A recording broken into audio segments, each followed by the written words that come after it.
The UN Security Council voted to condemn Israel for its extensive settlements in East Jerusalem and the West Bank. It caused outrage in Israel, but how are Palestinians reacting? Dr. Hanan Ashrawi is an executive committee member of the PLO and is a Palestinian legislator. She's also the head of the PLO Department of Culture and Information. Dr. Ashrawi joins us now. Thank you so much. She's from Ramallah in the West Bank. Thank you for joining us. We really appreciate it. What was your reaction to the UN Security Council vote? Well, thank you, Don, and thank you for having me on. Our reaction was that it was entirely expected, should have taken place a long time ago, 8 years ago, and that Israel should have been held in compliance with international law all the time. The problem is that Israel has been used to acting with impunity, to getting full cover and support, and quite often enablement by the Americans, and therefore now it's waxed hysterical because for a change the international community is asking the Israeli occupation to abide by international law, including the Fourth Geneva Convention, including the ICC rulings, including the Hague rulings. Yeah. And this is something that Israel is not used to, because it's used to getting preferential treatment and to violating the law with impunity and to having a free hand to do whatever it wants to the Palestinians. And Doctor, just in the interest of time, I'm going to jump in, and I know that we have a delay. We have a delay here, but in the interest of time, I'm going to jump in from time to time and ask you some questions. So pardon me, I don't mean to cut you off. But are you surprised that the United States abstained from this vote? No problem, Don. No, I'm not surprised, actually. We've been urging the U.S. To do what is consistent with its own long-held position since the days of Ronald Reagan. Every single administration has said that the settlements are illegal and must stop. Every single administration told Israel to stop, and Israel refused, because Israel is used to rejecting even pleasant suggestions from its patron and benefactor. It's unfortunate that it took so long, but this is enshrined in the law itself. I mean, we are glad that the U.S. did not veto, and we think this is important because we have to build on it in terms of moving ahead, whether in the 15th January international conference called for by France, or whether in terms of the International Criminal Court and other venues. The New York Times is reporting that Israel is defying this UN condemnation and it is continuing to build settlements in East Jerusalem. What's your response to that? Yes. Yes, they're not only escalating the building of settlements, they're sort of in your face. Another added insult to the Americans is that they are escalating in areas in and around Jerusalem that render the two-state solution absolutely impossible. And they're doing it despite repeated requests not to do it. They're also increasing house demolitions for the Palestinians, land theft of resources, and they've put up even more checkpoints and created a more stringent siege of Palestinian towns and villages. This is as a sort of revenge. We know that whenever the international community tells Israel that it has to behave in a way consistent with the requirements of international law and with moral human behavior, they certainly turn around and exact a price from the Palestinians, who are a captive, helpless, really, population under full control by the military occupation. And I want to discuss. So now they are really pushing ahead. I want to discuss the Palestinians' responsibility in this, and I want to play this. Is from Ambassador Ron Dermer. Israel says that this isn't about settlements at all, and that when they stopped settlements for 10 months, nothing happened. Listen. The Prime Minister of Israel did a freeze. He did a freeze for 10 months for the settlements, and Palestinians did not come to the negotiating table. This has not been about the settlements. What do the Palestinians want? What they want to do is to blame Israel for not negotiating, refuse to sit down and have discussions with us, and internationalize the conflict. Is it true, and why wouldn't the Palestinians come to the table? Look, we've been negotiating since 1991. I don't think there have been a series of negotiations the way we engaged in negotiations with Israel. We accepted the principle of the two-state solution. We even recognized Israel on 78% of historical Palestine. And we agreed to build our state on the remaining 22%. This was a major compromise. The Israelis have not responded in any positive way.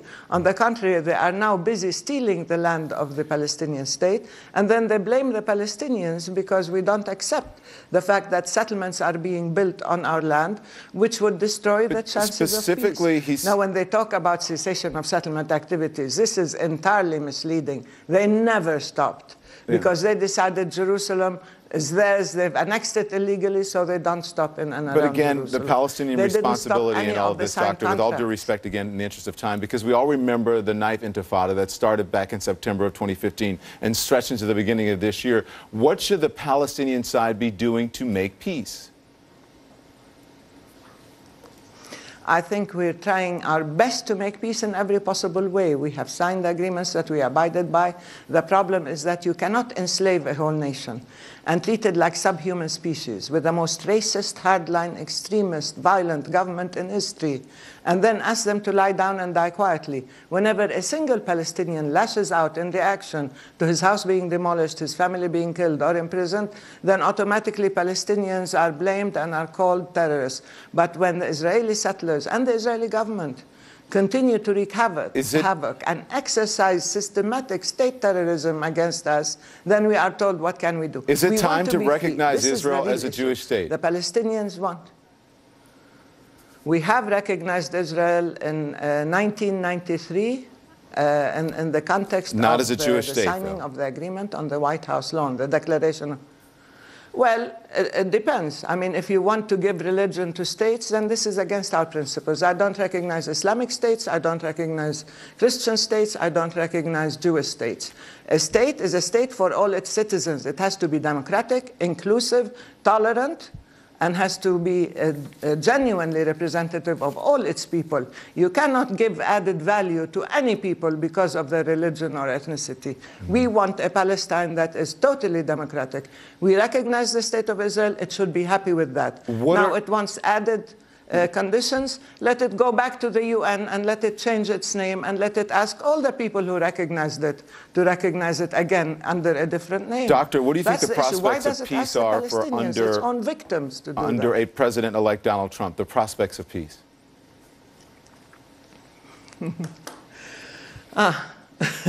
Although, I mean, for the sake of being diplomatic and nice, I will repeat what the official statement is. We will deal with anybody who is elected by the American people and who's committed to a two-state solution. But I will tell you very frankly, personally, I think when you have coalescing the mentality of xenophobia, racism, Islamophobia, misogyny, rejection of the other, and so on, meeting with its parallel, exactly echoing the same extremist language of there is no occupation, there is no two-state solution, Jerusalem is the capital of Israel forever, when they both collude to destroy and violate international law and Palestinian rights and destroy the very basic requirements of peace, then I see in this a very dangerous situation. This is a collision course we're seeing happening, and it is not only happening with the Palestinians, it's happening with the Arab world and throughout the region. And it's extremely serious. We need to hear a new language that is consistent with human rights and international law. I apologize for the delay, and I thank you for your time. I appreciate it. Thank you so much. Poppy? Also coming up, Israel on the offensive after the United Nations vote. What is next? Coming up after that interview Don just did, you will hear from David Keyes, spokesperson for Israeli Prime Minister Benjamin Netanyahu, his reaction next. Israeli Prime Minister Benjamin Netanyahu fighting back, cutting working ties with 12 countries. Those 12 countries that supported the UN resolution condemning settlements in East Jerusalem and the West Bank. This as tension worsens between Israel and the United States. Joining me now is David Keyes. He is the spokesperson for Prime Minister Benjamin Netanyahu. Thanks for being with us, David. Thanks for having me. Last night on this network, you said that the Israeli government, has, quote, ironclad information from sources in the Arab world and internationally that there was essentially collusion between the U.S. government, the Obama administration, and those other members of the UN who voted on that resolution that the U.S. abstained on. And you say this is the working of the United States. What is that evidence? Well, that evidence is going to be presented to the new administration through the proper channels, and they can choose to share that if they'd like. But I can tell you that I myself have seen the information, and I know beyond a shadow of a doubt that that information exists. And what it shows is that the Obama administration helped craft and push and lobby for this United Nations Security Council resolution, which is so outrageous, and frankly, it's an abandonment of a long-standing position of the American administration to protect Israel at the United Nations, this deeply biased body that frankly delights in lambasting the one liberal democracy in the Middle East, and has a lot less time for those hundreds of thousands of civilians killed in places like Syria. This United Nations resolution actually says that the Western Wall, okay, one of the holiest sites to the Jewish people, a place where Jews have been for literally thousands of years, have prayed towards, have lived adjacent to for thousands of years, that somehow is illegally occupied Palestinian land. David, that is outrageous, that is ahistorical, and that certainly pushes peace a lot further back. David, a lot to unpack there. Let's get to multiple parts of it. First, though, it also says and leaves very open the door for negotiations and says there will be no changes to the 1967 agreement, quote, other than those agreed to by the parties through negotiations. But to your argument that essentially the American people, the Israeli people, the Obama administration should not see the evidence that you say you have seen with your own eyes, walk me through that logic. Wouldn't it help you more in the court of public opinion to put it forward now? Well, the court of public opinion is not the only court there is. And like I said, we will pass those through the proper channels.